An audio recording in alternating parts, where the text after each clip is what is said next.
Multiphony, got it. And good morning. Welcome back to RamDragon Studio. This is RamDragon. And we're going to continue on with Inktober.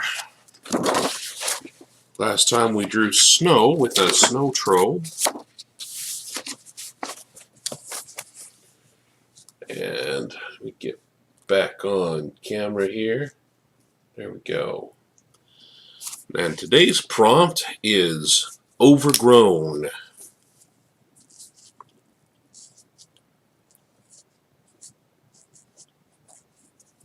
Overgrown.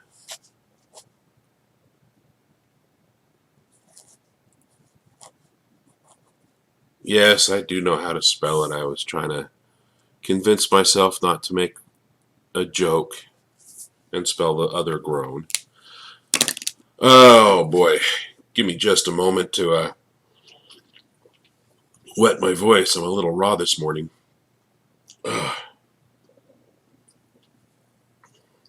Not entirely certain why.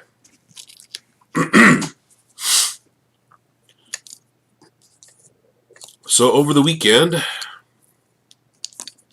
I have not been broadcasting. I don't believe I'm going to find an opportunity to broadcast over the weekend. So I missed out on Ash and Dragon, two of the ones that I was most looking forward to doing this October. But let's keep on with what we're doing here. Looks like I'm clipping a little bit. Let me turn my volume down just a touch.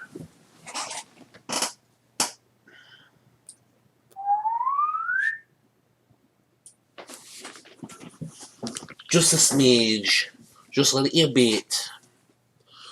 Alright, let's get on with the drawing. Overgrown. Let's see. Oh, I know what I can do for overgrown.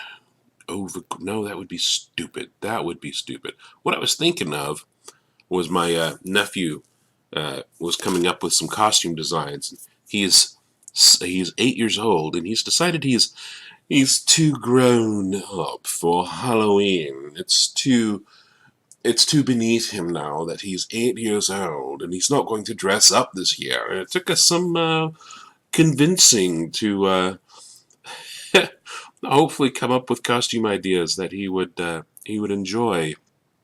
And he decided this year he might go as Steve, which is a great idea. It's a super easy costume. And he thought it was a clever idea to come up with. He just needs a dirty t-shirt. So we'll see if that gets him. Give me just a moment. Yeah.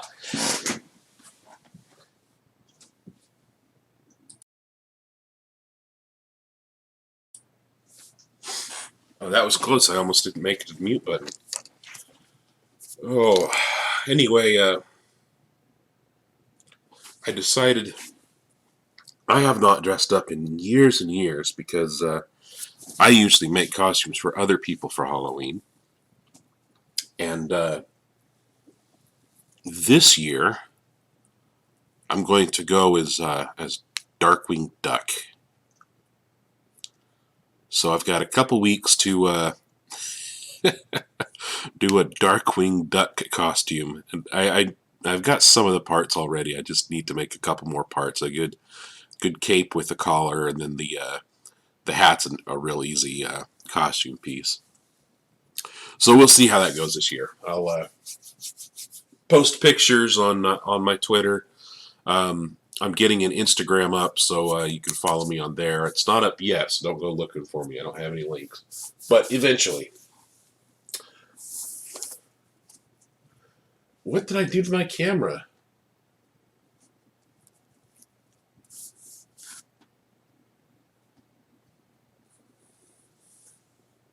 Huh, I'm losing most of my page here.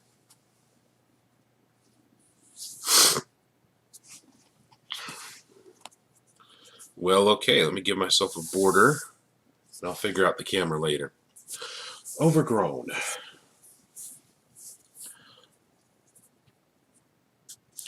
I think when I think about overgrown, I usually think about old buildings. Like I think I've mentioned before, I like medieval things. I like castles.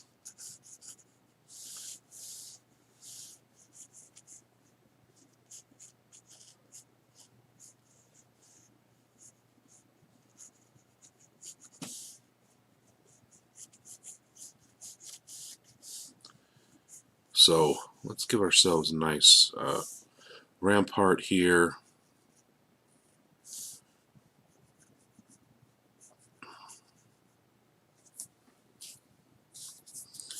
With a huge gate. Ooh, I don't know what is going on with my nose today, but I apologize. That is the third time I've sniffled right in the mic.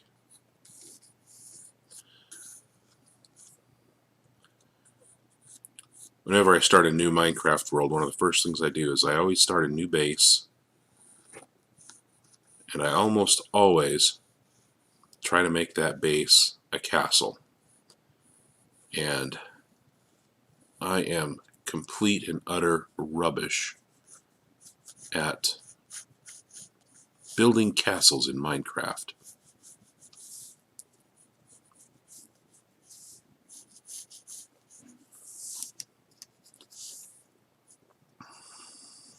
So we'll see if I can be absolute rubbish at drawing castles in ink.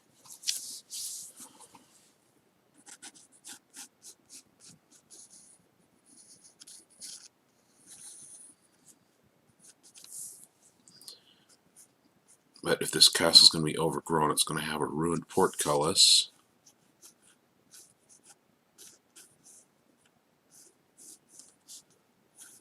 Always have to have a ruined portcullis.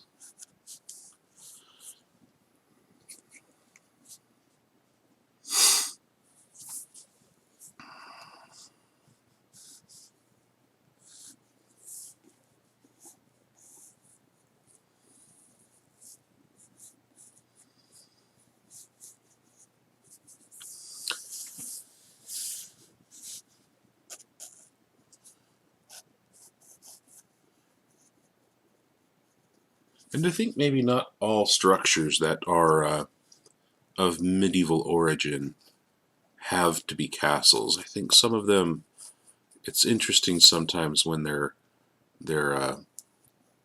forts or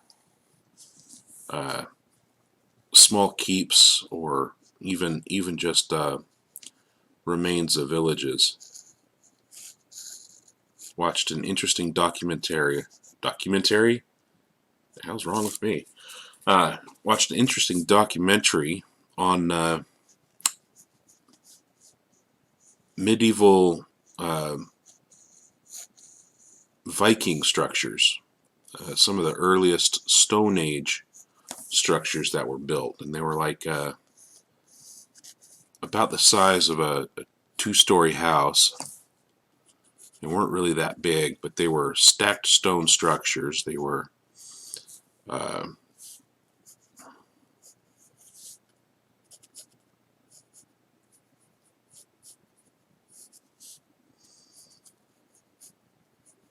usually built for I mean, they were built for fortification. They were built out of stone, but they weren't built for royalty. They were kind of common dwellings.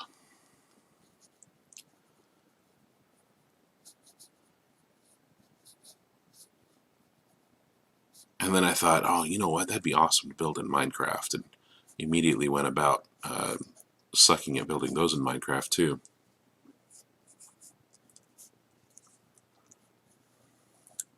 So there we go. There's a little bit of a outline, a sketch. Overgrown element. It's got to be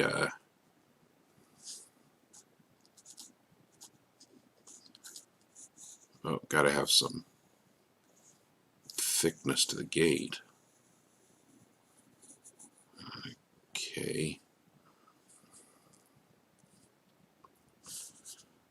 thin.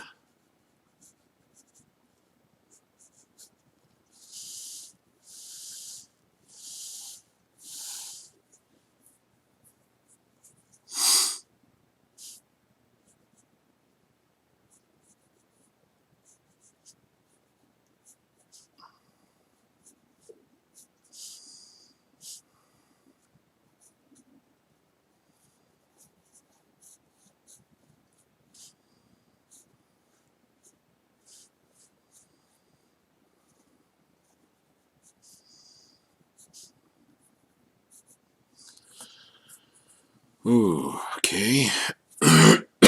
Man, my throat is just full of all sorts of junk today.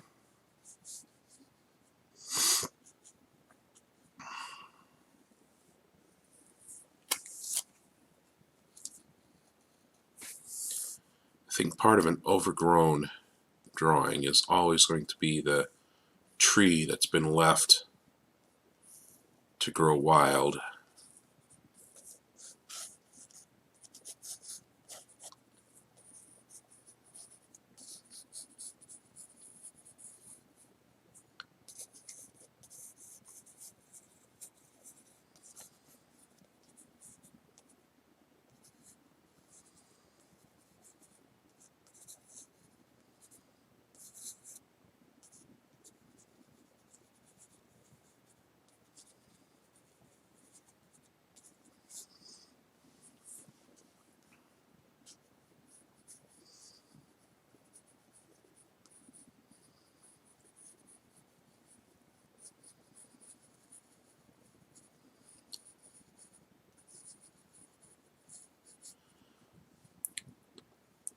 Little baby leaves. We are doing some architectural leaves, some architectural drawing techniques.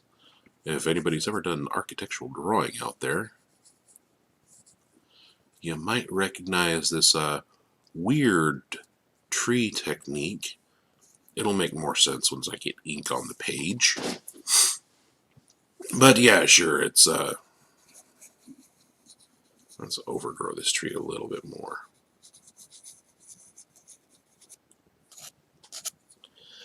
And get some bark on the tree, because as with all trees, its bark is worse than its bite.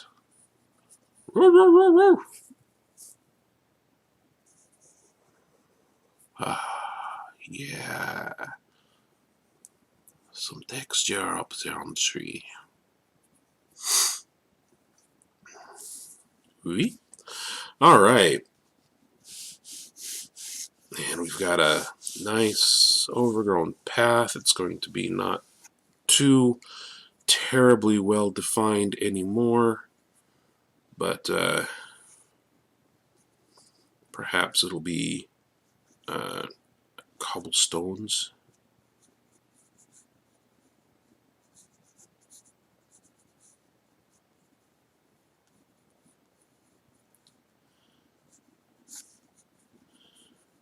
And it won't have very many left. It'll just have some pavers left is all. And the rest is going to be overgrown. We're going to overgrow it with let's overgrow it with nice, start with a bush down here.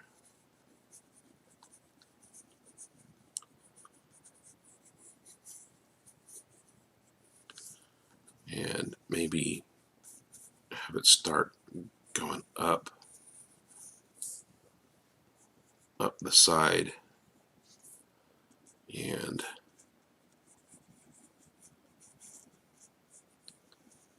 up this crack here. And that'll grow into another bush that grows out into the road.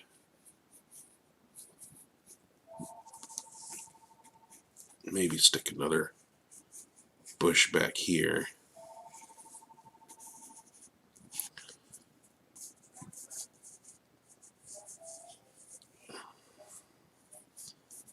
It's growing up over the edge of this wall. There we go.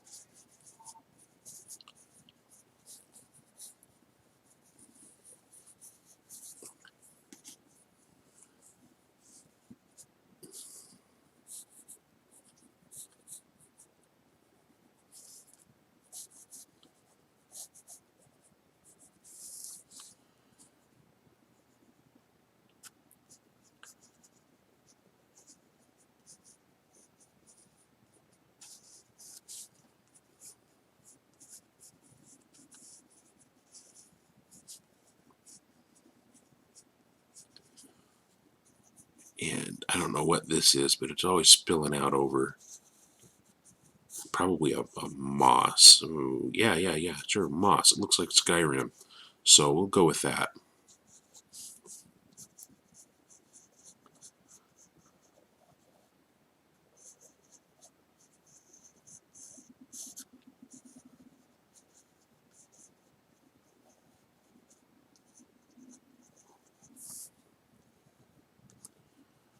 I've got this vine growing all over my garden right now, and I mean the thing is absolutely taking over my net and my trellis, and I have no idea where it came from or what it is. The problem is it looks like a pea, and I haven't grown a pea in my garden this year.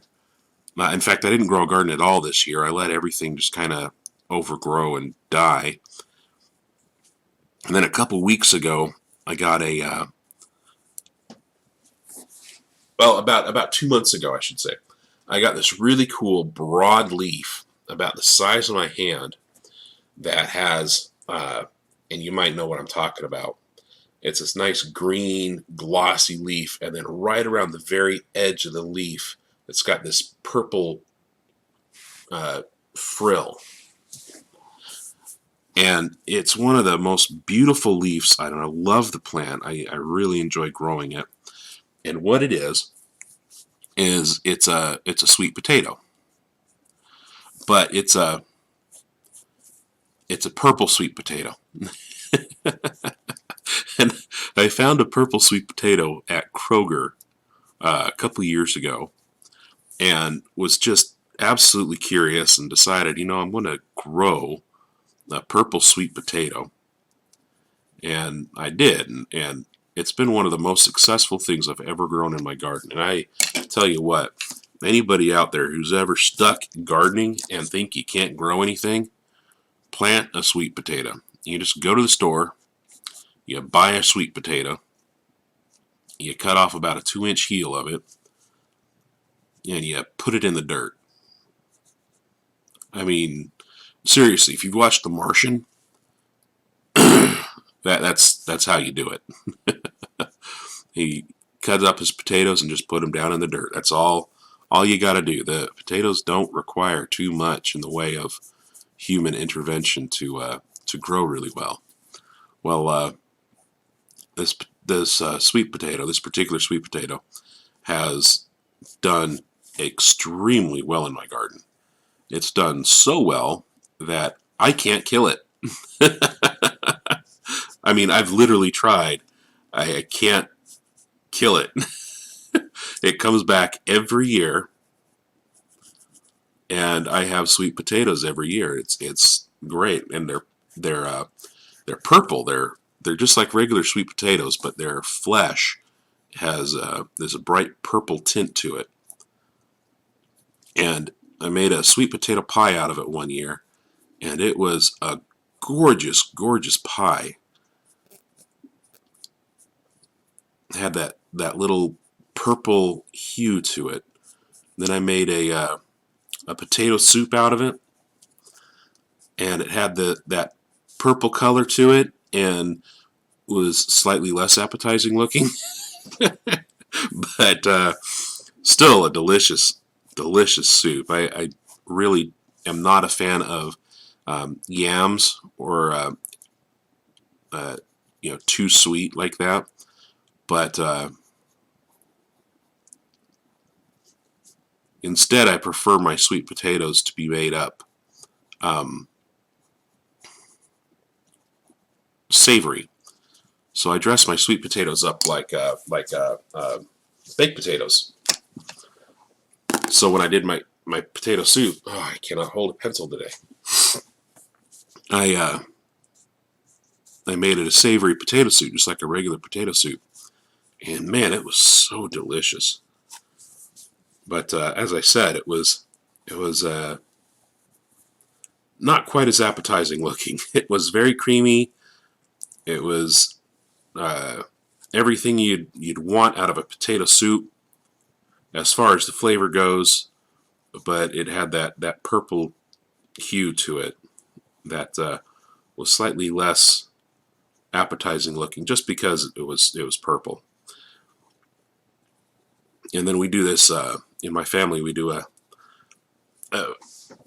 root casserole every year for Thanksgiving, and it's just got turnips and potatoes and sweet potatoes and whatnot. A lot of different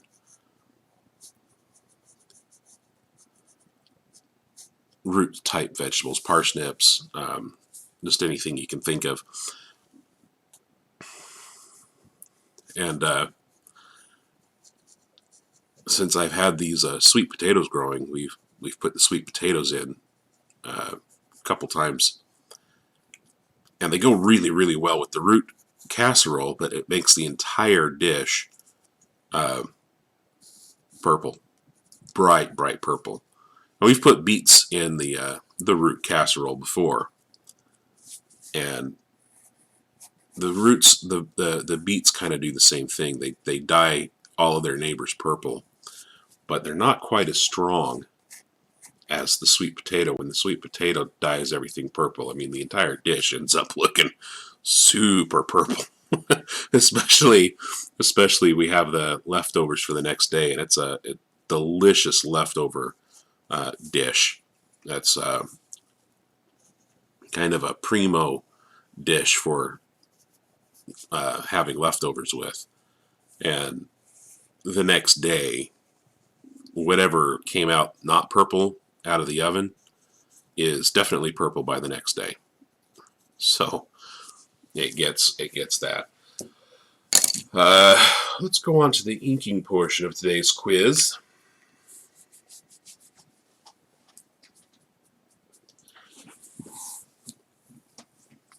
And one of the things that I have mentioned that I have difficulty with before is I'm not a big fan of drawing environments and backgrounds, and a reason for that is I don't consider myself quite imaginative enough.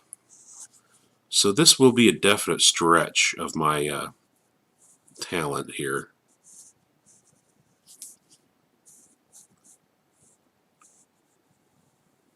Stretch my skill.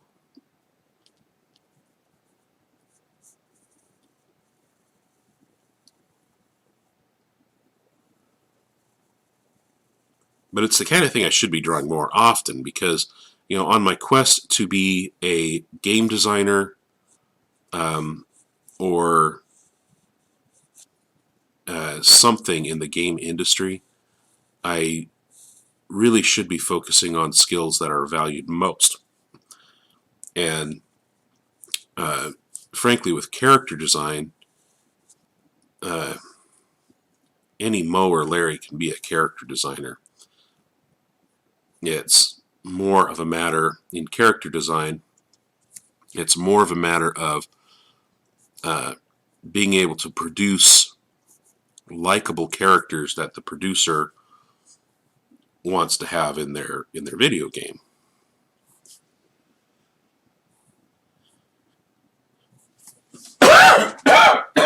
Excuse me.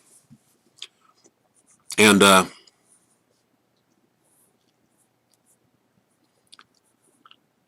some of that comes down to just being able to draw what the producer describes, and some of that comes down to understanding the principles of character design. But at the end of the day, character design is a very specialized career.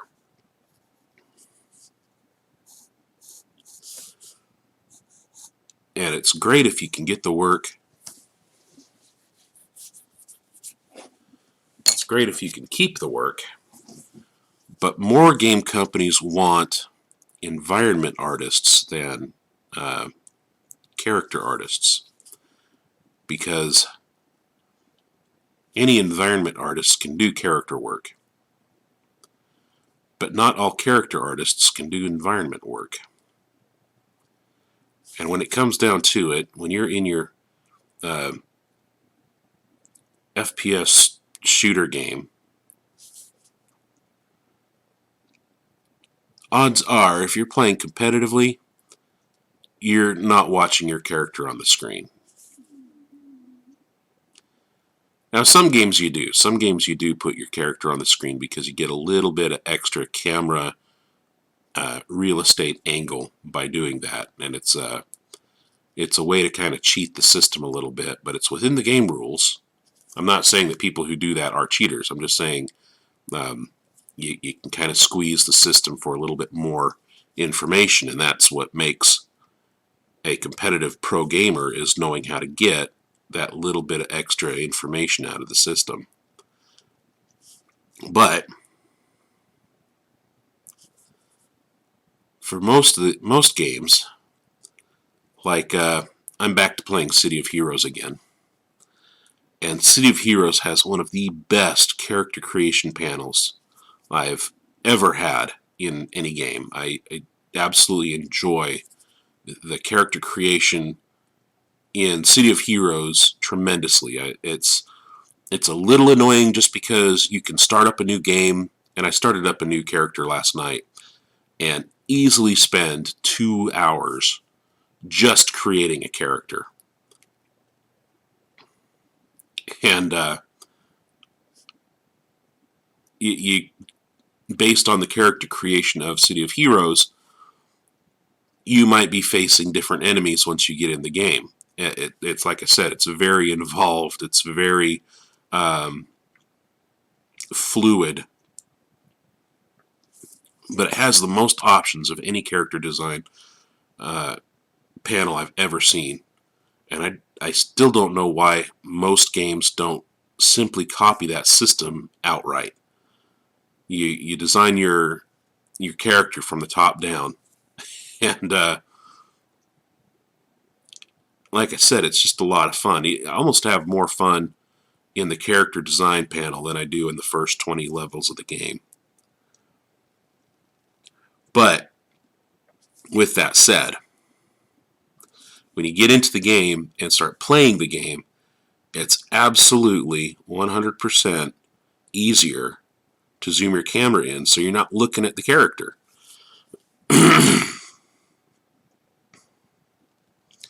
And I actually zoom my camera in so that I'm kind of looking over the shoulder of my character.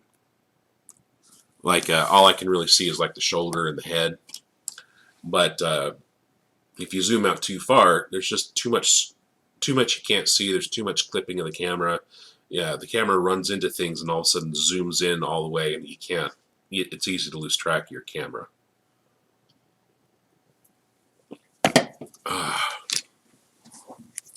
But I imagine a lot of games are like that. When you start playing them, especially FPS games, you're not really looking at your character anymore. You're looking at NPCs. You're looking at environmental assets, and you're looking at buildings, the environment. So a lot of game companies do focus a lot more on environmental design than on character design. And with that, again, with that said, I understand that there's special entire departments that do nothing but character design. I'm just saying that more money and effort goes into environmental design a lot of the times. And that's because environments are bigger, they're more expansive, and they're where all of the characters live. And if you don't have a good, believable place for all of your NPCs and your PCs to live, then you're probably not going to have a very immersive game.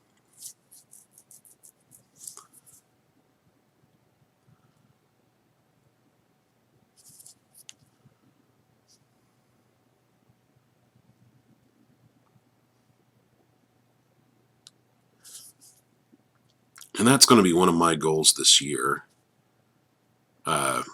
Well, starting this year, but mostly next year, is I do really want to get into game design. It's why my degree, my professional degree, is in animation.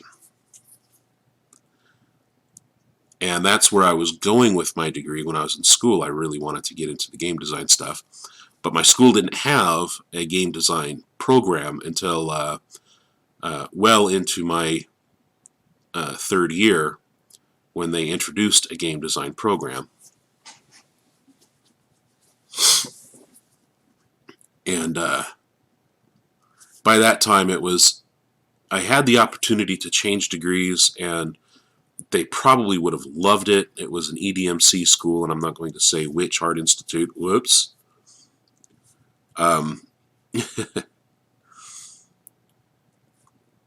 But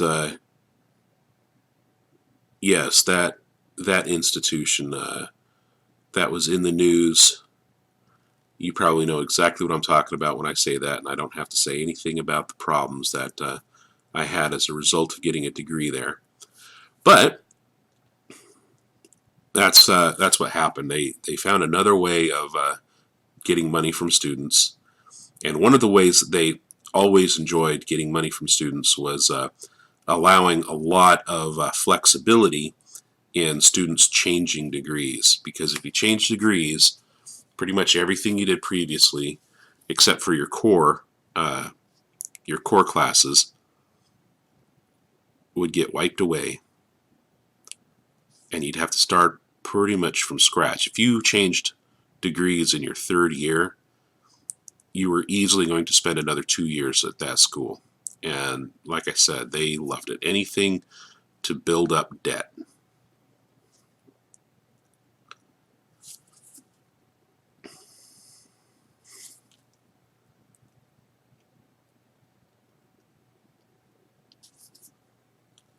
And I'm glad that management corporation was finally treated as the criminals they were.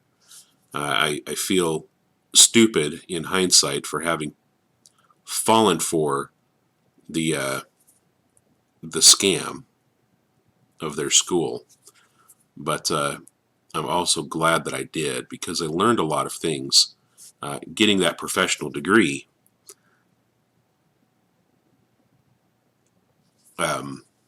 that I gained skills that I didn't have before.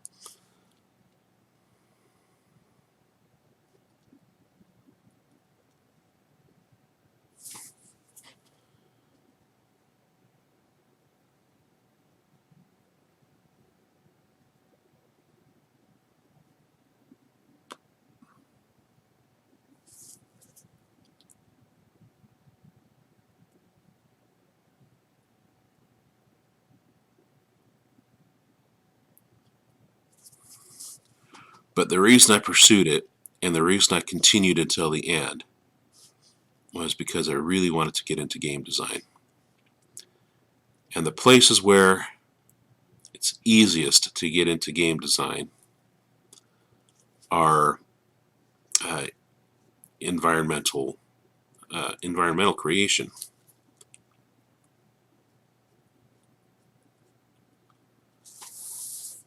I play a series of games. I haven't been in them recently, but I do have I do get on frequently enough to keep my profile active. Um, and it's with a company called King's Isle, and I love their games. Wizard 101 is just absolutely phenomenal. And they did start out with a micropayment system that I found slightly insulting. But it was one of the most clever ways of doing it that I'd ever come across. And what it was, the way that they did it,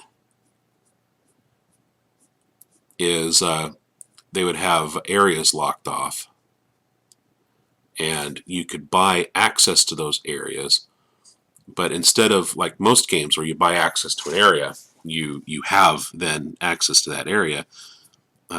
King's Isle put their area access on subscriptions, so you had to buy access to those areas. You could either do it one at a time, or you could buy all of them at the same time for a subscription.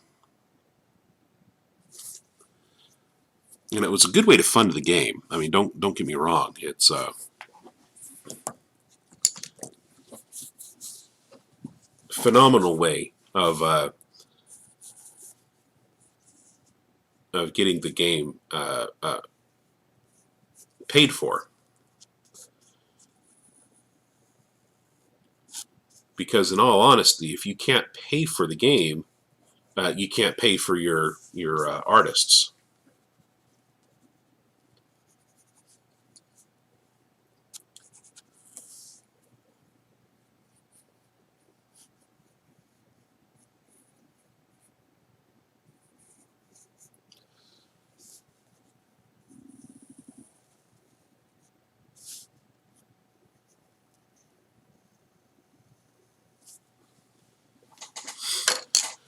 Before I forget. So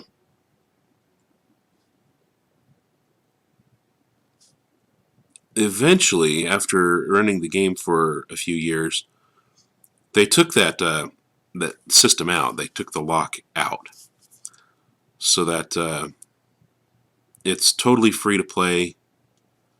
And I don't know what they're charging for now in that game. I haven't been on it in a while, and it might simply be totally free to play now. But they also do Pirates 101. They do a couple of other games, and their character designs are meh. But their character designs don't need to be that great. Their environmental designs are phenomenal. And one of the things that you find when you log into Wizards 101 or Pirates 101 right away is they are really designed to be appealing to smaller kids, younger children,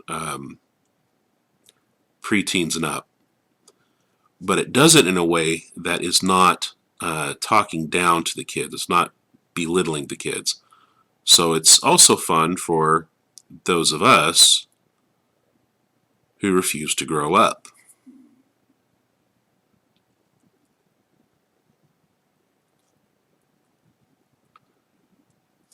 And in fact, I might log back in to Pirates 101 again, or Wizards 101, later today after this stream. Now, I've decided, I've been thinking about it all weekend, and I've been taking, an hour or hour and a half or however long to make these Inktober drawings.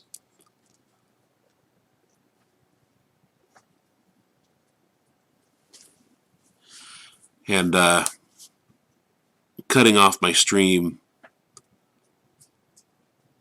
relatively prematurely. And I think it might be worth leaving the stream on and just continuing to stream until the drawing's done, however long that ends up taking.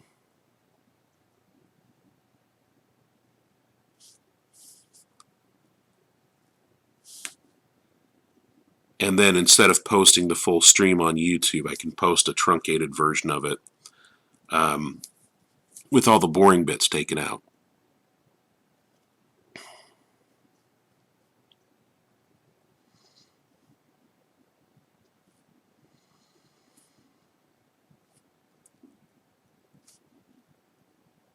And I've kind of been doing that with the time lapses.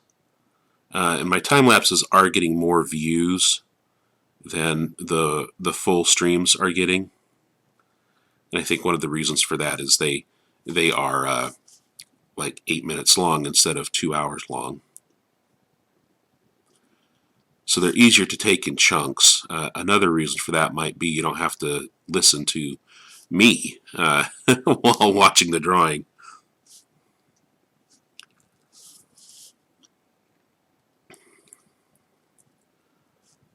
But yeah, for anybody who's suspected and curious and looking for confirmation, my end goal with these streams is, to make YouTube my career. I've been trying to do it for a few years, and finally last year I just sucked it up and did it and put the channel out there. And then had a couple of updates. I was updating about once a month, and YouTube has since changed their policy, but that wasn't really the reason why I was updating once a month. The biggest reason why I was updating once a month was I couldn't think of a lot of things to do. I wanted to do art, I wanted to do games, but I'm incredibly boring to listen to. So I wasn't getting a lot of traction in either of those. But I did have more luck in my art posts than I had on my game posts. So I started doing once a month projects, art projects. And it was going really well until I missed a week, and then I missed 2 weeks, and then I missed 10 months, and I got really stuck on how to start again.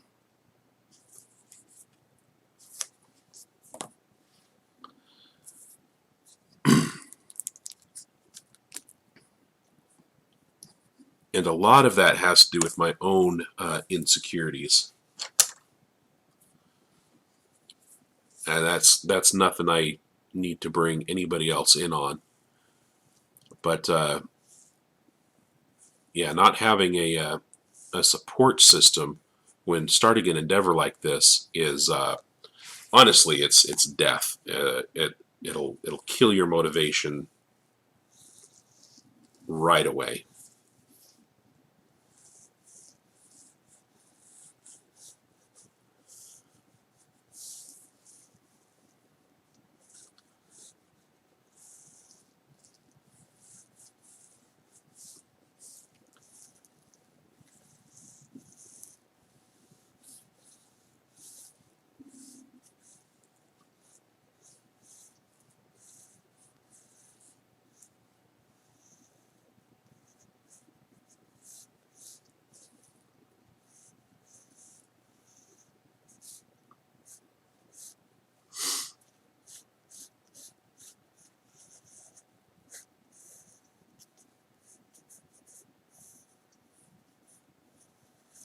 There we go. Just want to lay out some brick patterns here. And it's kind of the same with any endeavor you have in life. If you're doing something big and kind of out there, you need to have a good support system. And the problem with my support system was that I wasn't sharing what I was doing with the people in my life, the people who could have supported me the most. And as a result, none of them ever took what I was working on very seriously. And that kind of killed my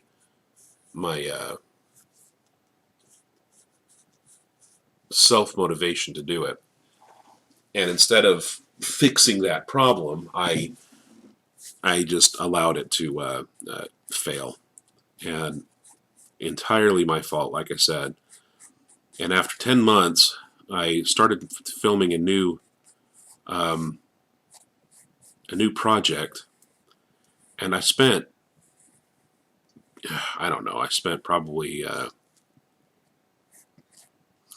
2 months just on that little project alone.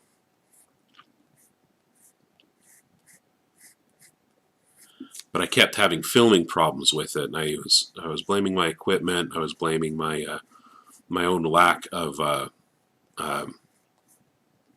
skill and understanding. But guys, skill is Yeah, talent is underrated. Just remember that. Talent, I'm sorry, not underrated. Talent is overrated. And the reason I say that is because I don't believe that there is any such thing as talent. If you believe that there are other more talented people out there doing what you're doing, and as a result, your stuff, your endeavors have no value, then you're absolutely 100% wrong. Because I don't believe in talent. And what I mean by that is the people who have the most talent, or are regarded as having the most talent, are the people who have the most interest in a given subject. And they have worked hard for the skills that they've gained. And if you think that your efforts have less value because you have less talent, then you should be reevaluating your own resolve to do whatever it is that you're trying to do. Do you have the interest? Do you honestly have the interest to pursue the skills needed to do what it is that you're trying to do? And I know that sounds kind of callous and close-hearted, but it's the truth. If you are working on, for example, in my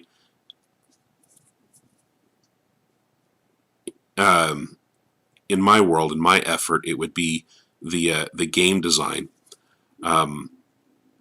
I have to acknowledge that a lot of my lack of progress has to do with the fact that I haven't put some of the work in that maybe I should have put in.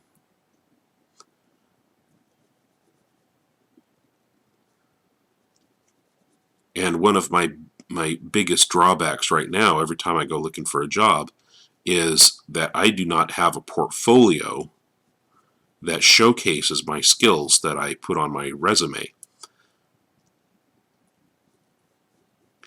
Because a lot of times it's I haven't saved work that I worked on. Some of the things I'm not exactly proud of. Either the work was beneath me a lot, and honestly, my biggest one is a group project that I worked on that was just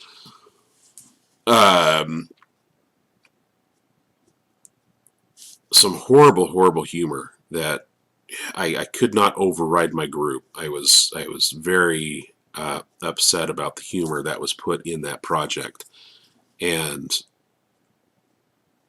it turned out fairly well as far as an animation assignment goes, but the humor in it is so crass. There's no vulgarity. There's actually no language in it at all. But the humor is so crass. I can't show it in public.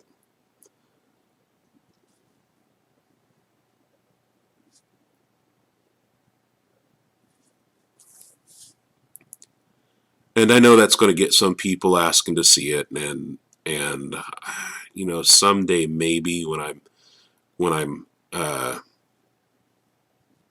feeling like taking on an internet rage storm right in the face, I might post it. Like I said, the humor is. I'm actually embarrassed that I worked on it. I'm ashamed that I worked on it. So that one doesn't get shown. That one doesn't go in the portfolio. That one doesn't go in the resume. I do not want to be hired onto a project that would look at that project and go, "Oh, hey, you did good work," because those are not people that I would be comfortable working with.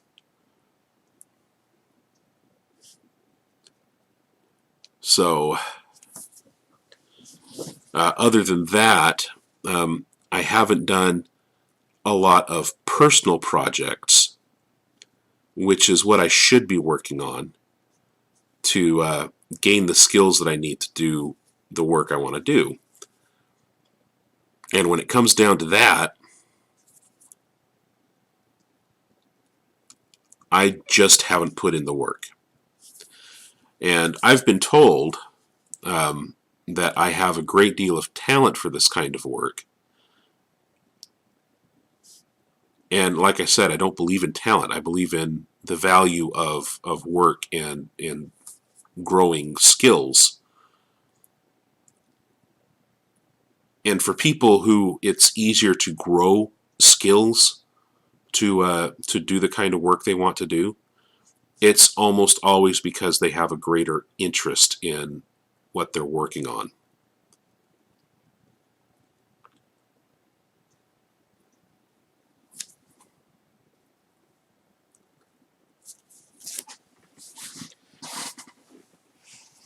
And I can absolutely 100% say with confidence that anytime I have contested for a job that went to somebody with more, quote, talent,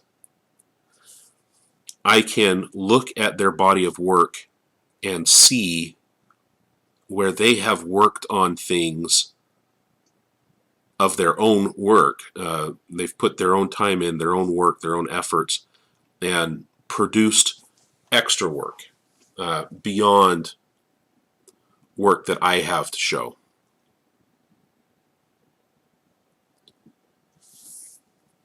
And that's not surprising to me. When I see that, I understand that that's really what employers are looking for, is people who want to go out, they want to get that extra work done. It was the same way in IT. That was really where I started to notice it. I have a great capacity for IT. I have no interest in it. And the people around me who are doing well in IT, like my brother or my brother-in-law, who do phenomenally well in IT, they absolutely love it. They breathe the stuff. They eat the stuff. They sleep. You know, the whole trope. That's what they are. And I can still keep up with them in conversations, but these guys go and they seek out new stuff, read the news articles, keep up with the technology, and I never had that level of interest beyond how it can affect my goal career in art.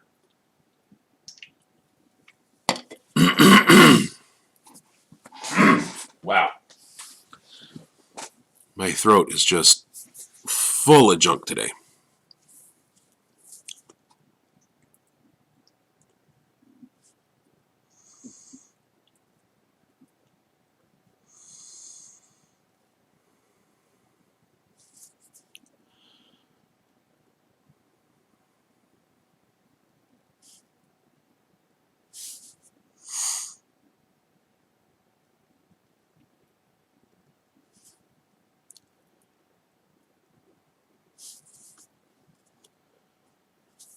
But the reason I say all of that, and I know I have a tendency to ramble myself into lost subjects, lost topics. I lose track of myself more often than I care to admit, is because I want to kind of refocus on the skills that I need to have to get into game design and the gaming industry. And in order to do that, one of the things that I need to do is make a game. And the only way that I can make a game that will get the attention of a potential employer is if my environments are stellar. And I can come up with a gameplay mechanic that's unique. I've talked a little bit before about getting my Asperger diagnosis.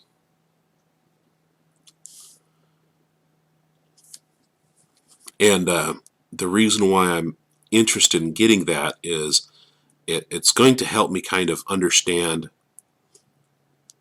where my short circuits have happened in life,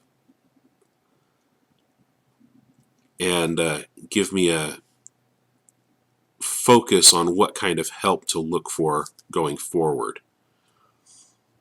But one of the things it's going to help with the most is giving me that kick in the butt I need to work on these projects. And a lot of times the reason I don't work on them is I'm too busy beating myself up over past failures.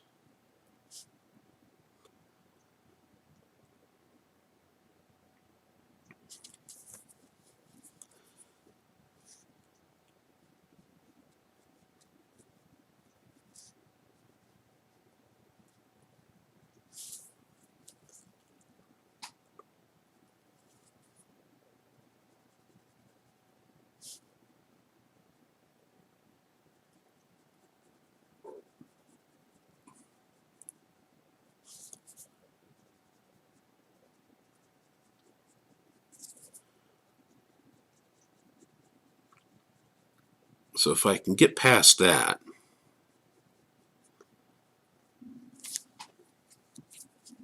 and really start getting on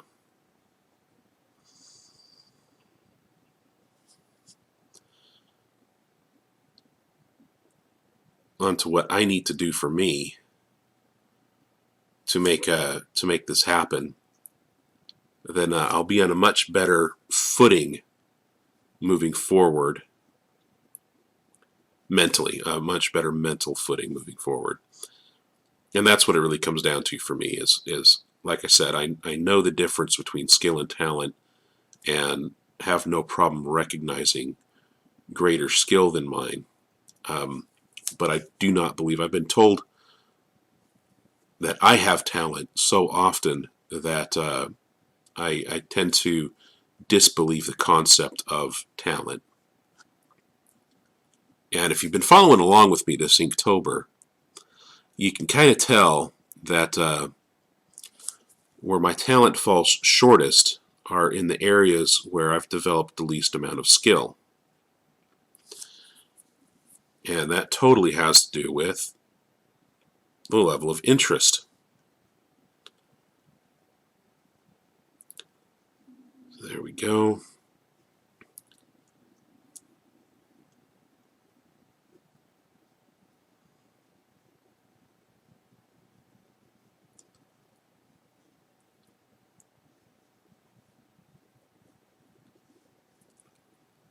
Now this is getting into that technique I was talking about at the beginning, that architectural rendering technique.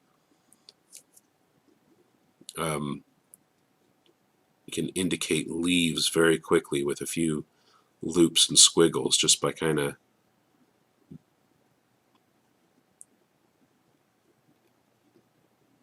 crossing over these paths and letting it do its own thing. You get more intense, same size loops, just kind of more of them, where there's more shadow, and get looser towards where there's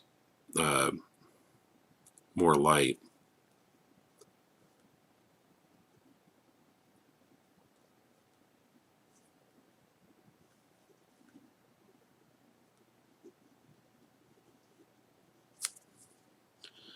And that gives the foliage a little bit of shape and life. And they use that technique in architectural rendering a lot of times because the renderings are done by architects, not by artists. So it's kind of a cheat to make it look like real art. But it looks good anyway, so I tend to do it regardless, just because I find foliage to be quite difficult to draw. And again, that goes into that environmental art skills that I'm trying to develop.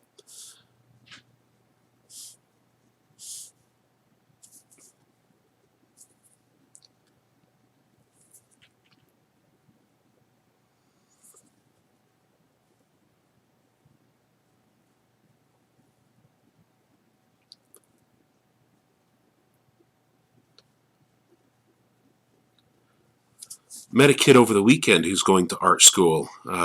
His mother was really excited to get him to go. And I asked him what school he was going to, and he said, well, it's a toss-up between, I can't remember what school he said, and Art Institute. And I told the kid flat out, do not go to the Art Institute. Go to a real university, get a real education along with your art education, and a university that offers a lot more than just art, because you're going to get exposure to things that you can't get exposure to going to a pure art school.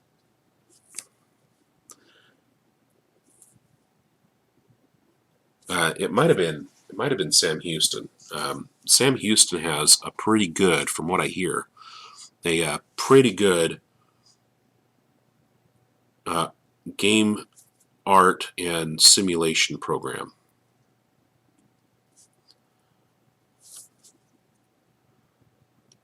And they're about 2 hours north of where I am. So I haven't been able to go to that campus and actually take a look at the program there. But for anybody who's interested in that kind of a program, don't forget that you can go to your college. You don't need an appointment unless you want to have your counselor be your tour guide. You're not going to need an appointment. And most of the time, they will let you go on campus and just kind of poke your head around the buildings and see what's there, especially on the weekends when there are fewer classes, and on the break sessions. Sometimes the buildings will still be open because some students will work on projects that take them back into those labs during breaks, especially in music and art and theater.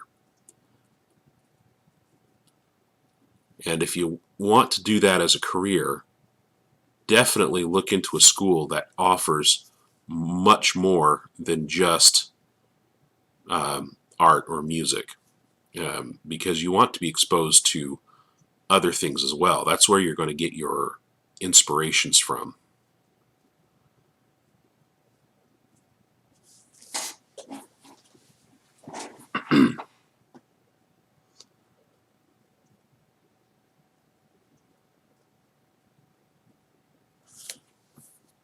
But at the end of the day, also, you might not end up in an art career. And being able to take classes off the bat that are not art related will definitely help out in a future career, no matter where that future career leads.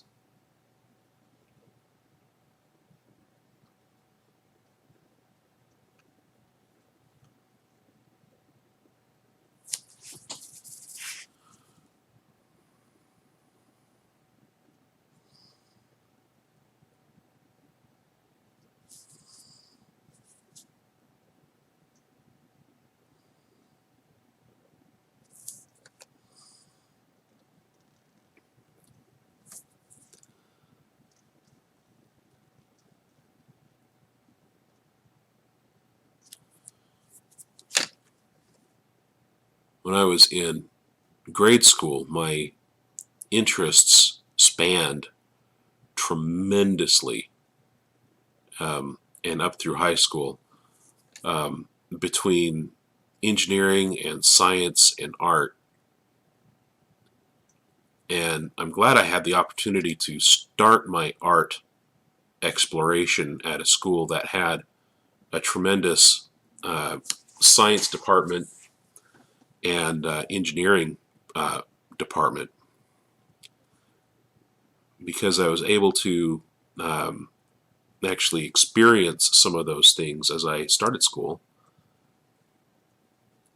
that I was able to later make a much more informed decision that I didn't want to pursue as a career.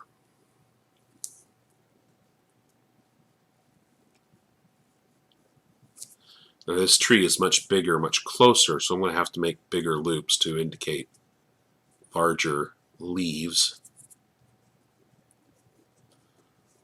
But I was also fortunate at that time to be involved with some freelance work, professional artists doing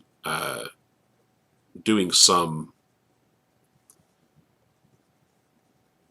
design works, industrial design, and I very, very much enjoyed the environment of industrial design. It was geeky enough to be close to engineering and science, but still artistic enough to allow a lot of personal freedoms in the designs. However, I didn't end up going that route. I got some bad advice that I actually did follow. Never follow the good advice, and I only ever follow the bad advice.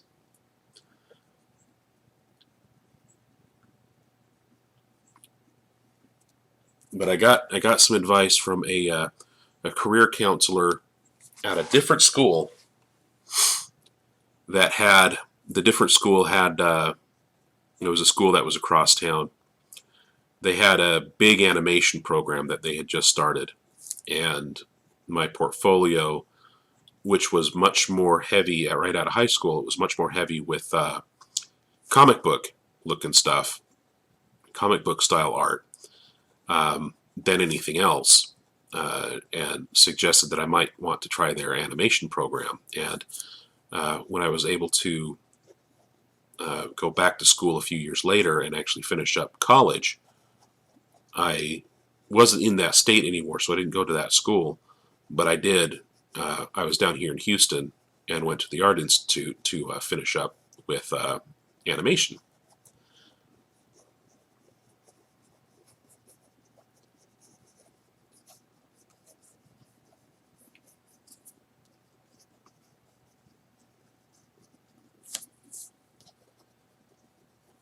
There we go. I'm starting to grip my pen too heavy because it feels like it's drying out. Some of my lines aren't as dark as they should be. I'll go back over with my brush pen and that'll help.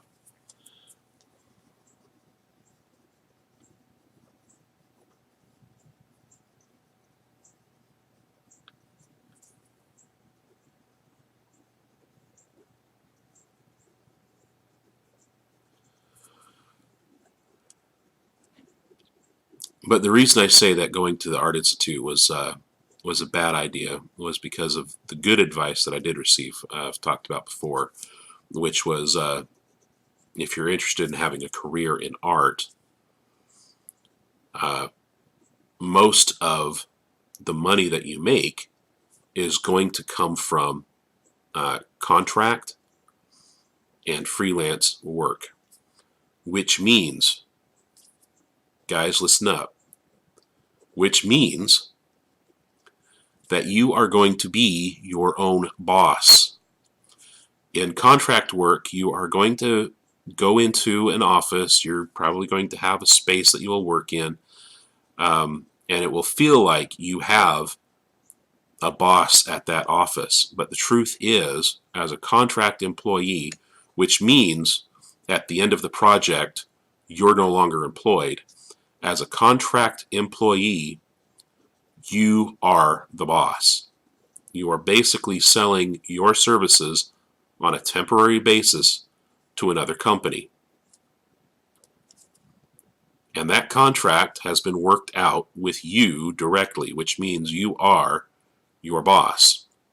Now you're going to listen to the office manager, you're going to listen to the higher ups at that company while you're doing their contract work, but you get paid based on your contract. You decide how much you get paid. You are ultimately the decider. You are literally the boss in that respect. So if you are going to pursue a career in art, pursue an education in business. And it's what I was told when I was 15. Don't get an art degree, get a business degree, and then get a secondary degree in art. Make sure art is your minor. Because you want to have the education in art. You still want to get that education. And at a large university, you're going to have opportunities to learn art in ways that you would not have otherwise access to. However, there is ultimately nothing you can learn at a large university or even a specialized art school that you can't ultimately learn on your own. What you're paying for at those universities, at those schools, is the environment that you're learning in. So keep in mind that there is nothing that a university can teach you about art that you cannot ultimately learn on your own. A lot of times you're only getting exposed to things you haven't experienced before, which will help your art. But again, it's kind of fast tracked. It's a monitored exposure. You're being exposed in a certain way to learn specific things.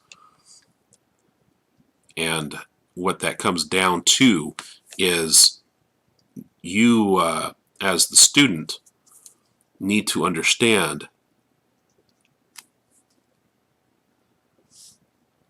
that experiences is what makes an artist. It's not, an artist is not the guy that gets their work put in every gallery. That's a businessman. That's somebody who has figured out how to network in such a way that the people who have the galleries want to have their artwork in them. And you're not going to learn that at a school. You're not.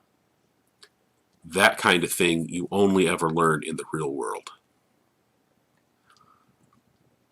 But with a business degree, you can learn how to manage your finances, how to operate your services as a business.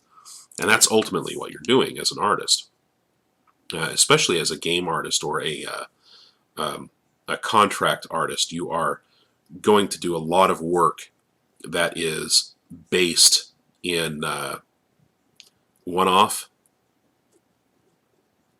I don't know how else to say that. In the bread and butter of your work is going to be freelance or contract.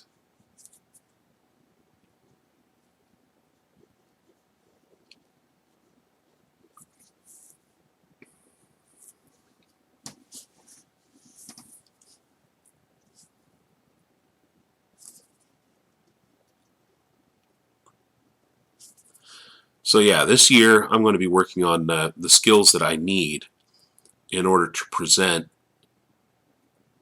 my apparent talents better. I need to showcase my apparent talents in such a way that an employer is going to be more interested in looking at my work.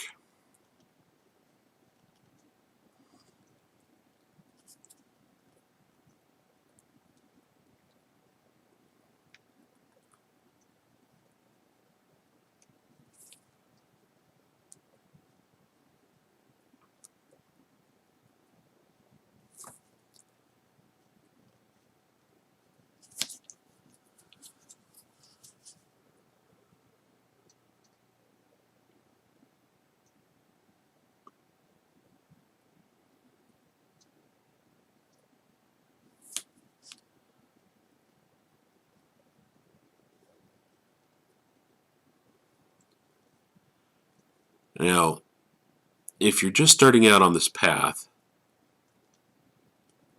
you might have noticed that most of the game companies have job descriptions of entry level, but the requirement for consideration, where the bar is set for entry level, is you still have to have worked in a AAA game before. And as an entry level employee, you are most likely not going to have that AAA experience, that previous experience in a gaming company, or the previous experience specifically on a AAA game. And that's where right now I've been frustrated for years, and I'm just now starting to understand why that requirement exists and what it is they're actually after. So I'll pass that along if anybody's interested. What they're really after is somebody who believes their work is quality for a AAA game. Whether you've worked in it or not is immaterial. The other thing they're after is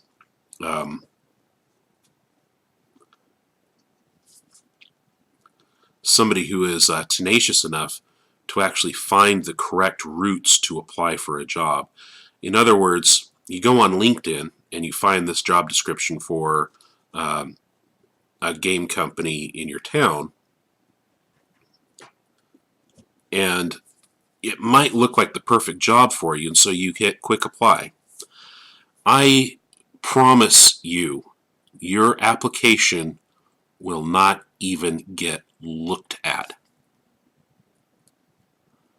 If they are looking for an environmental artist or a character artist or an asset artist, or even a technical director or something along those lines, I promise you, your application will not even get a glance if you are clicking on quick apply.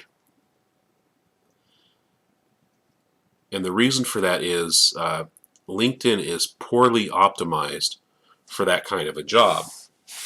What it is highly optimized for is getting the word of those jobs out.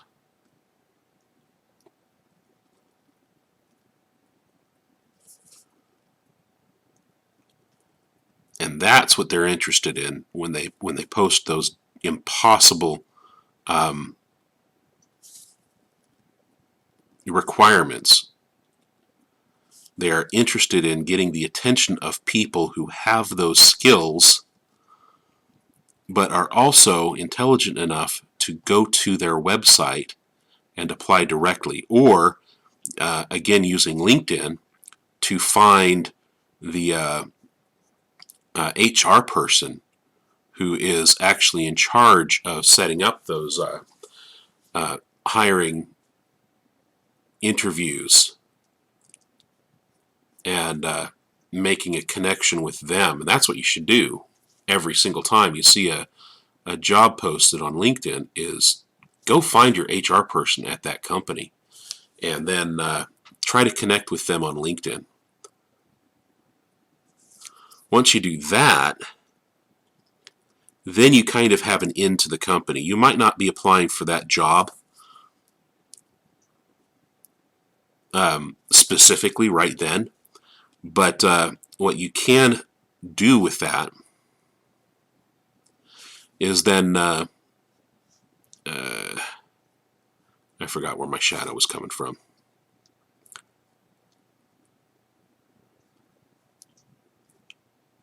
Like for example, one that I'm connected with on LinkedIn with a local company, they put out a couple of games every few years. They're not highly prolific, and they are not AAA game. It's not a AAA game company, but the games that they do make are very technologically involved. They use a lot of pioneering techniques in their game design. and so they get a very particular following of their games. And one of the things that they really work on a lot is highly, excessively MMO game environments. They make MMOs for where millions of people can be on the same server simultaneously, and not just like a mobile game where the assets are fairly limited, but full on real time strategy, fully rendered. They work on. I mean, it's yeah, they work on very involved games. Uh, and I found the HR person there, and just kind of curious, kind of wondering if it would even work. Tried to connect with her, and darn it if she didn't accept my connection. And now, whenever that company has any kind of a job hiring, they're looking for a particular type of employee or somebody with a particular set of skills. I'm one of the first people to find out about it because she's posting it on her feed in LinkedIn. And that's how it's supposed to work. That's what you're supposed to do with your LinkedIn job leads. You get in there and you find those jobs, those connections, and then you can work on getting in.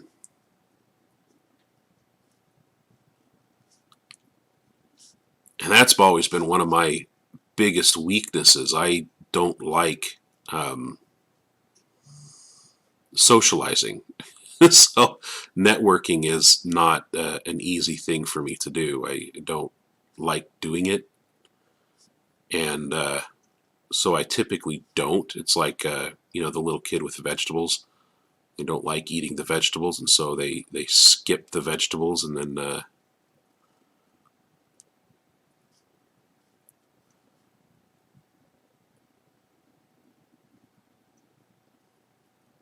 don't get to have dessert.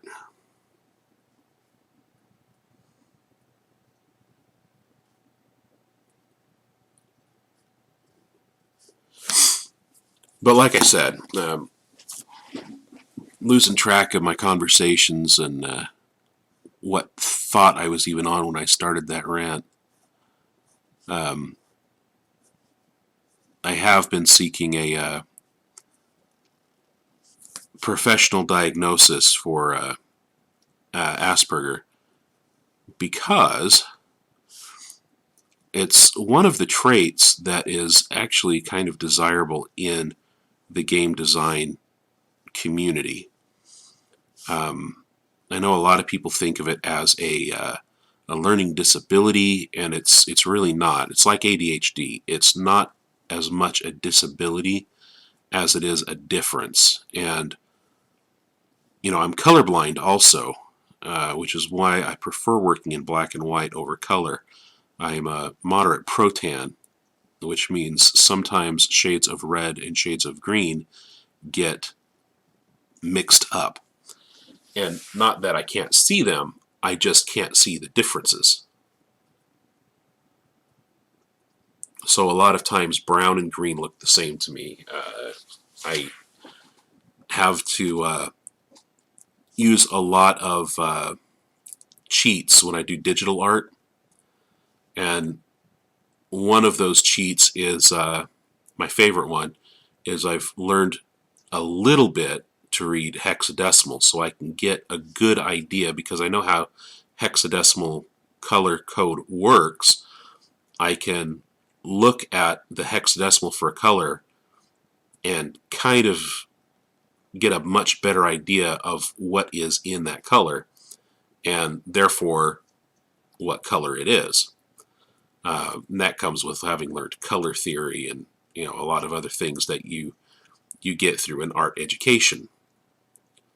And as I said before, if you are going into art, if you're seeking an art education, make sure your major is business, but make sure your minor is art. There are things that you will learn much easier in an art class, even though you can learn it on your own, like color theory.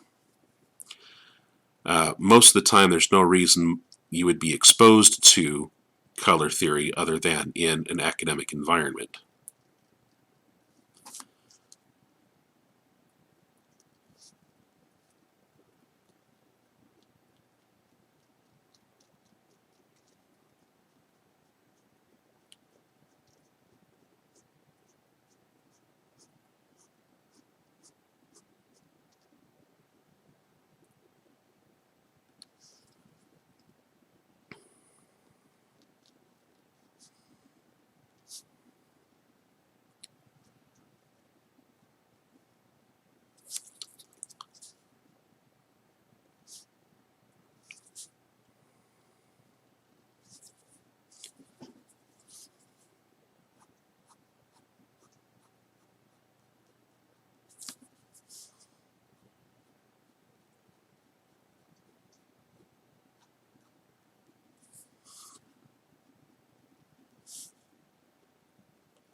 And Mark, I've completely lost track of the train of thought I was on.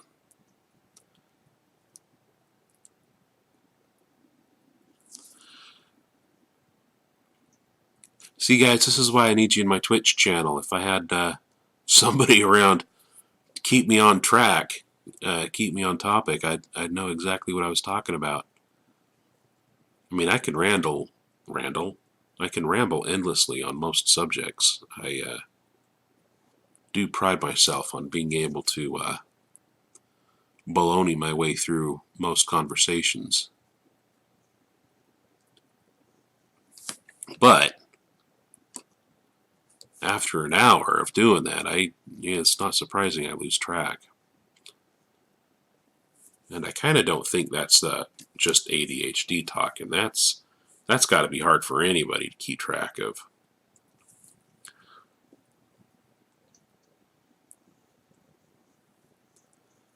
I'm kind of liking this castle. This is a lot different than the normal thing that I draw. Normally, I'm not drawing environments at all. And I've mentioned that a little while ago. I keep knocking my camera around. I'm not liking this new setup.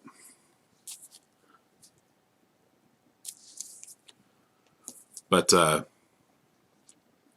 it is a skill that I'm going to require the most. I'm working on a program right now that is supposed to help train me into a technical director, which means that some of my fine art skills are going to be less required, but I still would have to know how to do a lot of the designy stuff in order to work with a team. And that's really going to be more of a matter of learning the programming, learning the software better. But I'm getting to a point now where the program is getting into some software that I can't afford. So I'm going to have to leave that program. It's really supremely disappointing. Unfortunately, right after I started that program is when I lost my last contract. The company wasn't doing very well and just wasn't able to continue my contract, which was kind of expected. Working in that company every day, I could see that was coming. But it still came at a very poor time for me when I just signed up for this program. And now I'm in a position where I've still got to pay for it every month, but I've got no income to do that with. And the problem with while doing that, trying to pursue a YouTube career is it takes years to build up the kind of audience that is needed in order to go full-time in YouTube. That is probably the best tree I've ever drawn. Of course, I've never spent that much time on a tree before.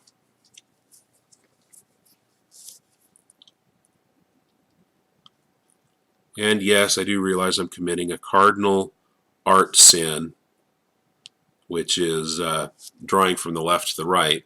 Since I'm right-handed, that means my hand is going to be over everything I've just drawn.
Excuse me again.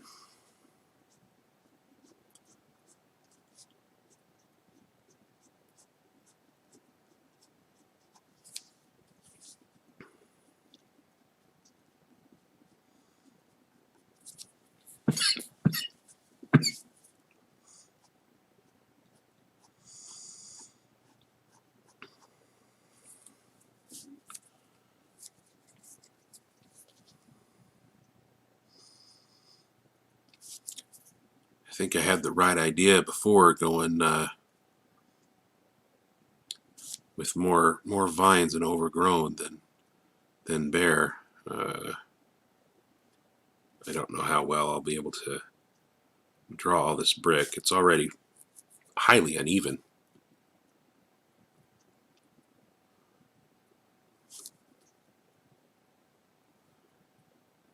But we'll see how it turns out.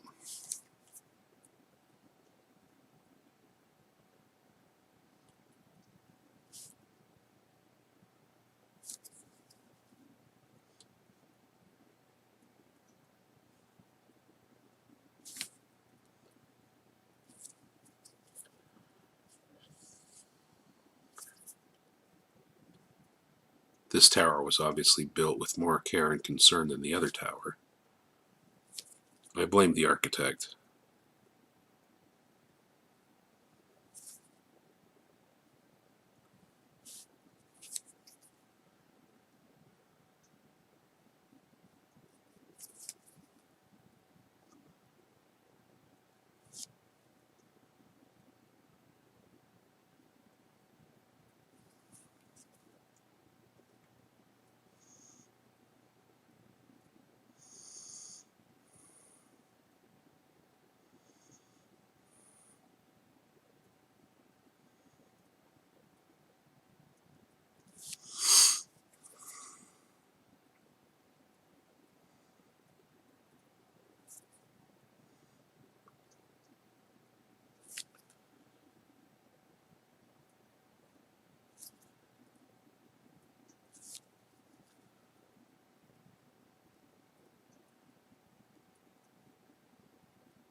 Not the best brick row I've ever drawn, but hey, this'll go.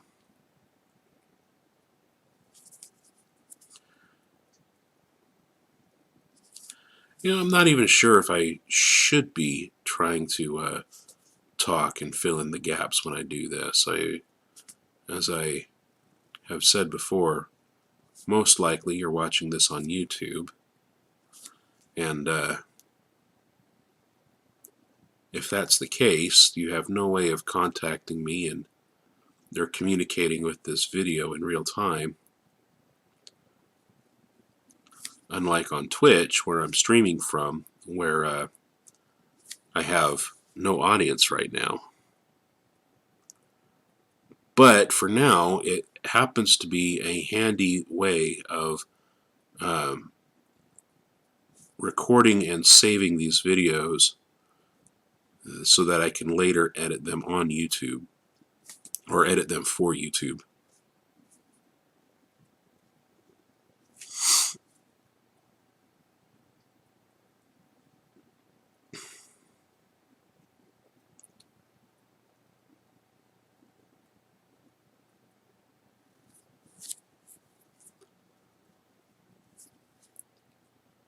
So I'm not too worried about the lack of Twitch audience right now. That's not not associated with my long-term goal.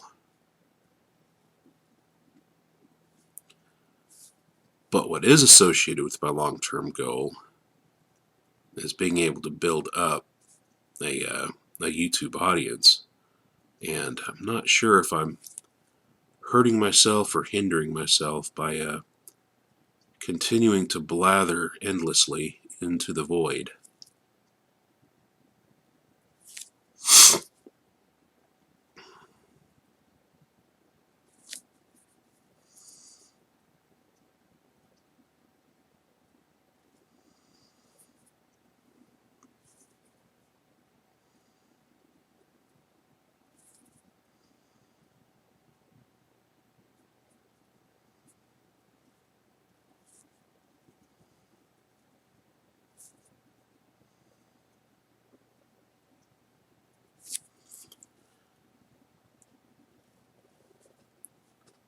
So really, the best I can do right now is just kind of keep blathering and hope for the best. But like I said, I don't know if that really is for the best to continue my pointless rants most of the time.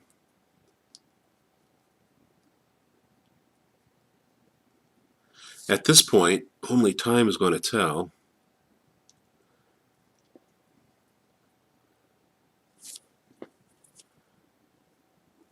And according to many of the YouTube experts I've consulted on the matter, the most important thing right now at this stage is to keep doing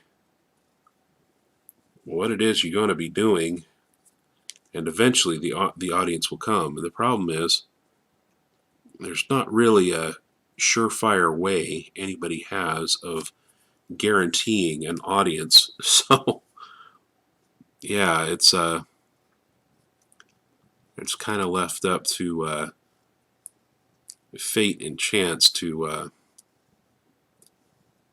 build up an audience that is some future possibility.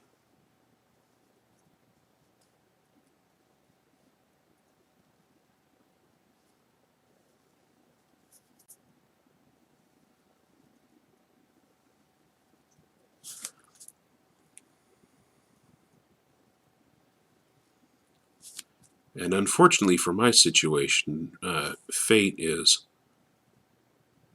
brain damaged, and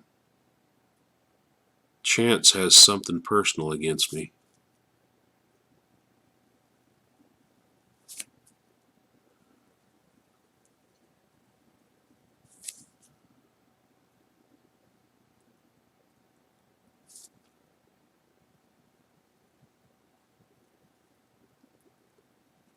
I keep writing chapter ones of stories. I keep imagining that someday I'm going to publish a book. I'll be a published author.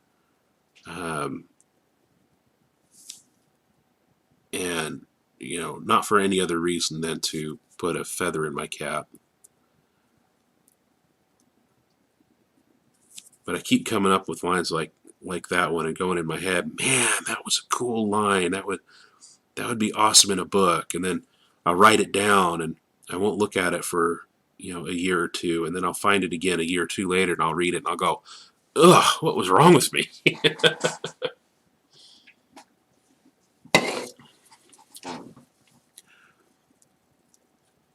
But that's enough to convince me that whatever story I end up writing, if I ever finish one, it ain't going to be a noir. Although I do have a concept for a story that is a noir-style detective story, but it's sci-fi.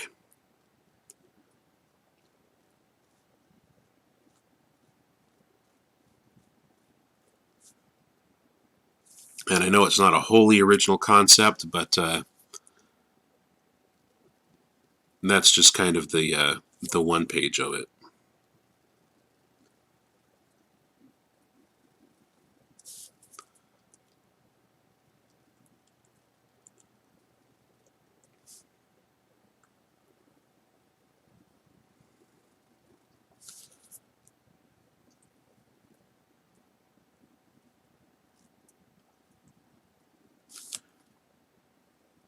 I think this is the longest I've streamed. What is my stream going on? It's not the longest I've streamed yet. I'm at an hour and 50 minutes. And my longest stream was just over 2 hours. But I think this one is going to end up being my longest stream yet.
This is the most tedious cross-hatching I've ever done.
Yeah, I think we're coming along. Let's get this rear skyscraper tower or whatever it is in place, and then we'll start wrapping this up. This is getting on the long side again, which is perfectly fine for Twitch. I mean, I've been following my Twitch analytics, and I'm coming along pretty well for a Twitch career, but I'm not really pursuing a Twitch career. Uh, there doesn't seem to be as much um,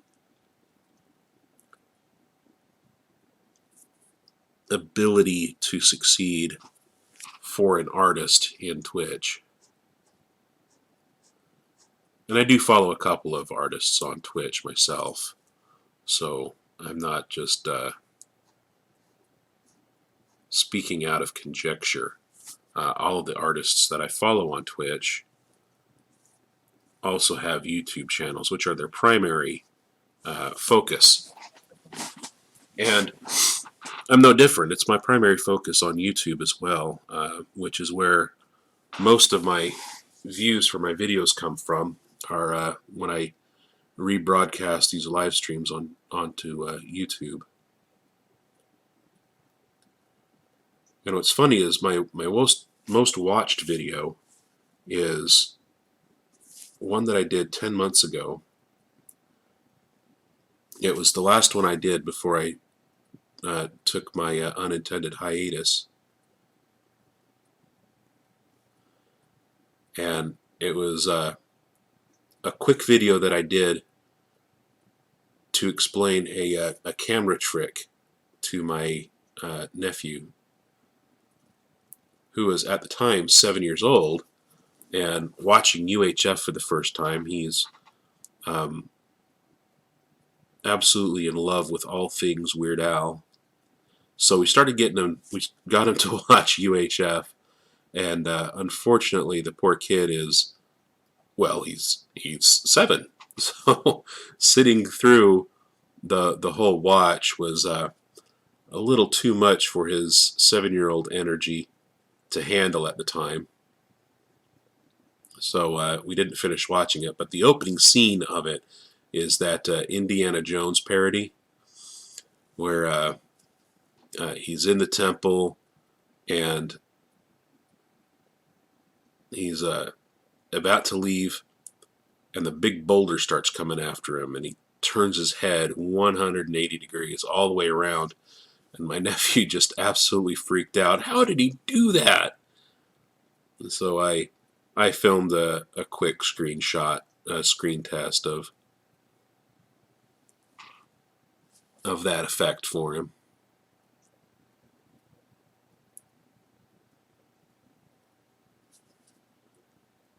And it still gets views on YouTube. I never expected that one to get any traction at all.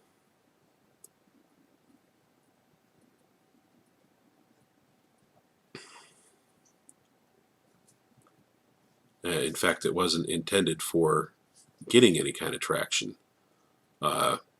views on YouTube. So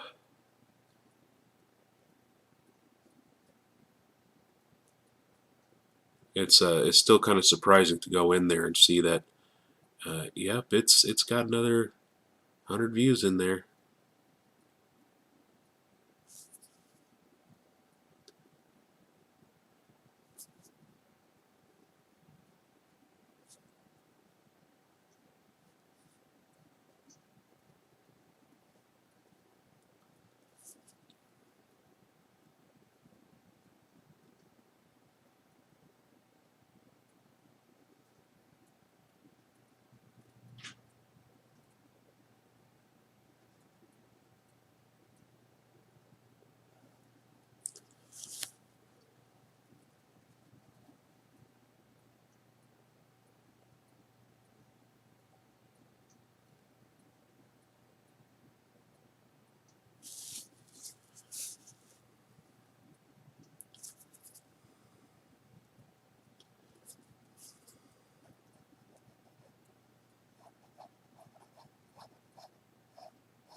That tower's seen some rough days, hasn't it?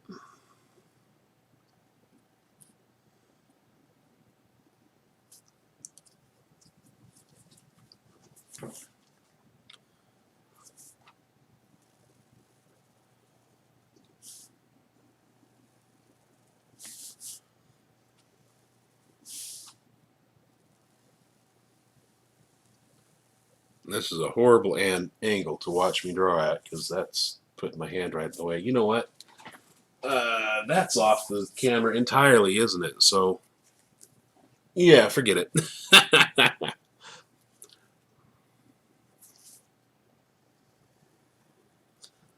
We'll do some of this.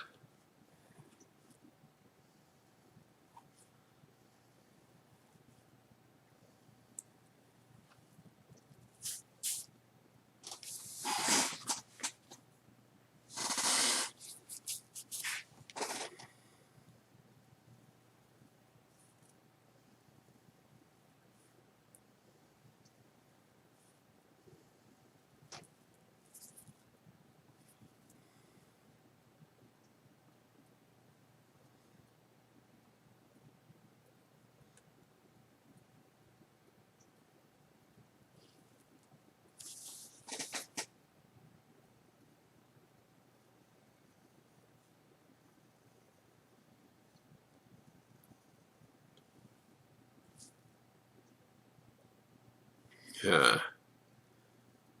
Maybe I wasn't as far off camera as I thought. Let's keep going. There we go. It's just the very edge of that tower that's off camera. So,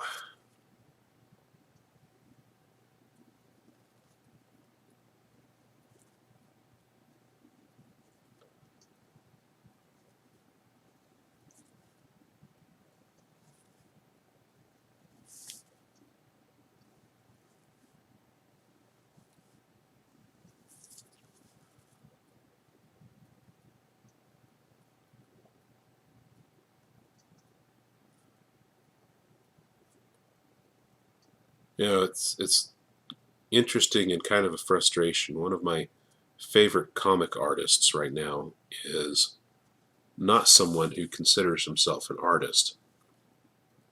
Considers himself more of a writer. And the reason for that is because his comic, Schlock Mercenary, yeah, I'm talking about Howard Taylor.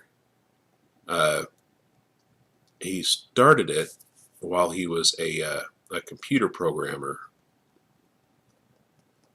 and later decided to change his career to pursue the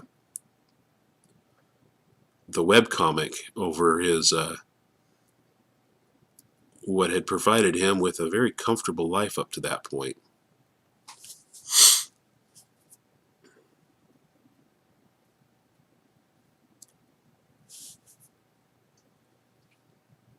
And boy, a real ballsy decision that he went into. But like I said, he doesn't consider himself to be a an artist as a result. He writes a webcomic that he then draws crummy pictures for. But the way that he represents things in his drawings are always so clever that it's hard to remember sometimes that he doesn't really think of himself as an artist, and especially when he's doing renderings, artwork for role play games, for board games. He's done some calendars for his characters, his webcomic, and everyone else in the industry treats him like an artist, and he doesn't really consider himself. Like I said, he doesn't think of himself that way, and so he doesn't really try to uh, pretend to it.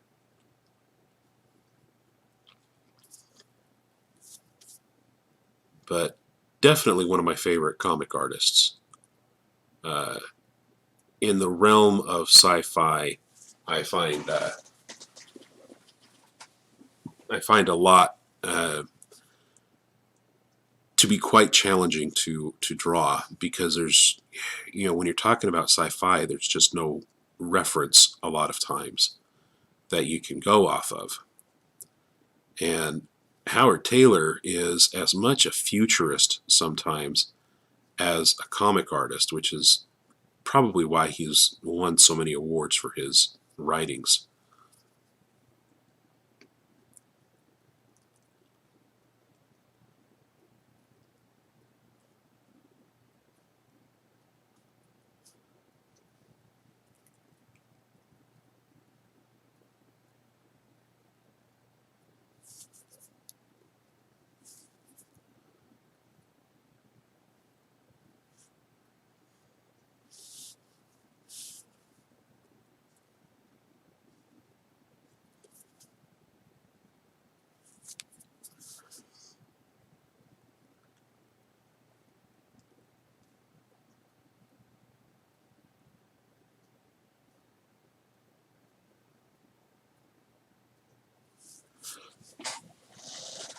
How's that look on camera? That's pretty darn acceptable. Let's finish up some of these bushes, and then I'll pull the plug on this one. I almost want to take a marker to this one and color it up. Excuse me. But as I said, I tend to shy away from coloring art because it is such a huge weakness for me. And I know that shouldn't be a reason to shy away from it. That should be a reason to do it more, especially given what I just said, a little while ago, with wanting to get into game art and game concept art. I would have to be pretty darn stellar with environments. And as I said, with character artists, a lot of the best. I want to mute this for a moment. I'll be right back.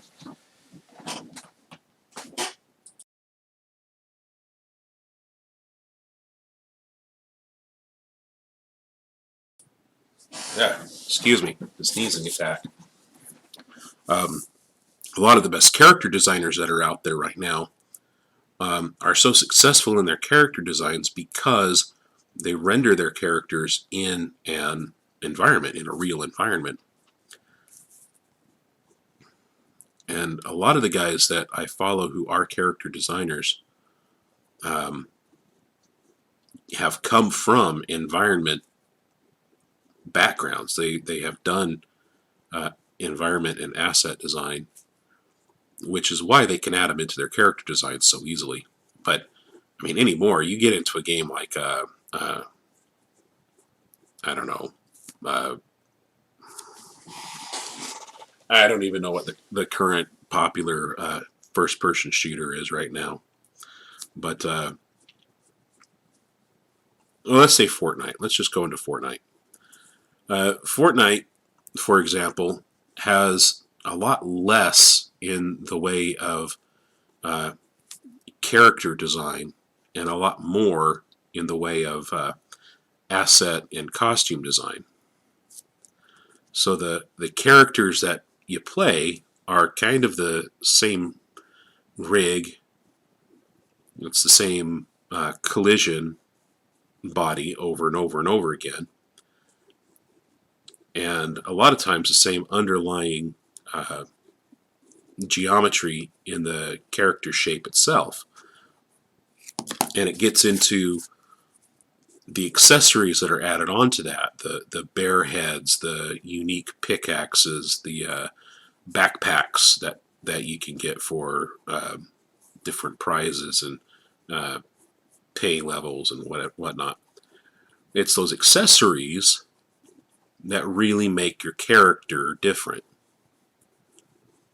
And so a lot of times the asset designers, who don't frequently get enough love in the design industry, those asset designers are the ones who later on become some of the best character designers, because the characters in you know, take your high end sci-fi shooter, for example. Your character is covered in armor, and that armor is what becomes most iconic about the character. Mass Effect comes to mind. Your character is so covered in armor, and everyone else that you come across is identified by their armor and their assets that they have on their character, and all the character designs for those guys are basically just a collection of assets rather than, designing a real looking human face or anything like that. It's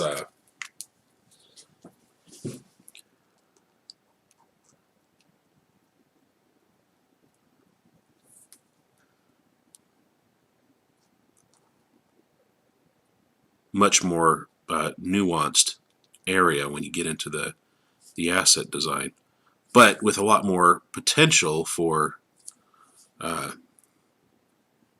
overall design, uh, affecting the flavor of the game. And like I said, I don't think our asset designers get enough love sometimes because of that.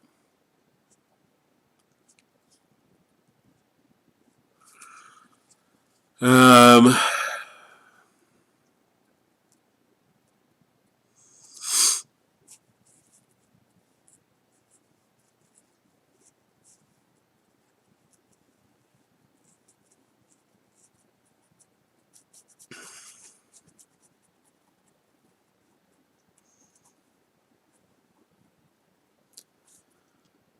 yeah.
Forgot which pen I had for a moment.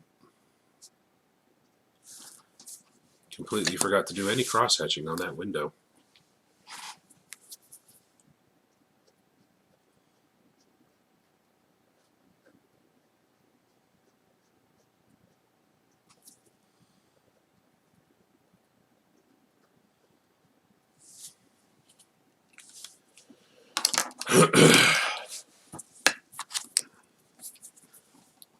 And yeah, I know I said a few touch-ups with the brush pen, and then I'd call it quits. I'd pull the plug on it, and I swear that's what I'm doing. I'm just adding a few darker shadows in here, and then we'll be on our way. I know had to sit through a lot of rambling this time around, but thank you for joining me. And look forward to seeing you all again tomorrow. Well, on the YouTube channel. Probably going to spend the rest of the day looking at my my website and seeing what I can do to get my portfolio, my online portfolio, back up to snuff. But one of the things I really need to work on is, like I said, I've wanted to work on a video game for a while. I've got some ideas, some concepts jumping around that would work well for that.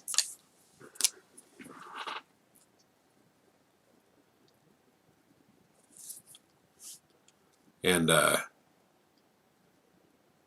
can probably work some of those out into actual game concepts, just to a one-page for some of them, and see how I like the concept that way. But that is for another time, and I might do that in a live stream. I'm really enjoying this Inktober prompt that I've been doing. I would like to get a lot more traction in my audience, and I think to do that, I'm going to have to take a step back and just take a moment to figure out what I can do different from anybody else right now. And once I figure that out, I'll probably be in a much better place to grow my audience. Because like I said, this is something I enjoy. I'd like to keep doing it. In order to keep doing it, I'm going to need a better audience, a bigger audience. Not a better audience, but definitely a bigger audience. So I think that's as much touching up as I'm going to do. I'm going to call it done.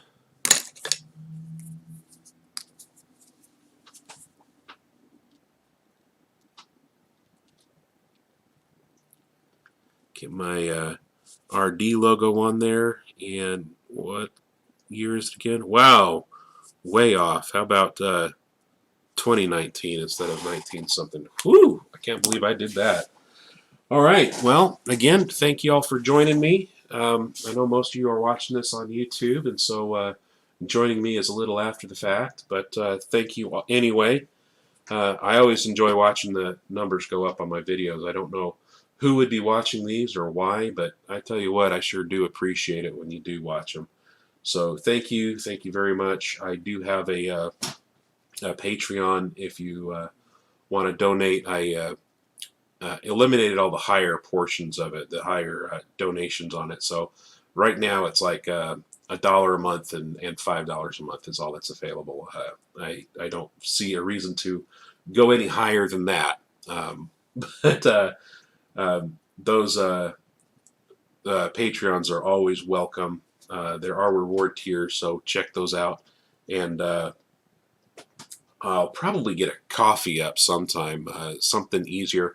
On my Twitch channel, I do have a donation available. A tip jar, really, is what it is. So if you care to join me there and give me a tip and a follow or even a subscription on Twitch, that's also helpful. But again, thank you very much for joining me for this drawing of an overgrown fort. See y'all tomorrow.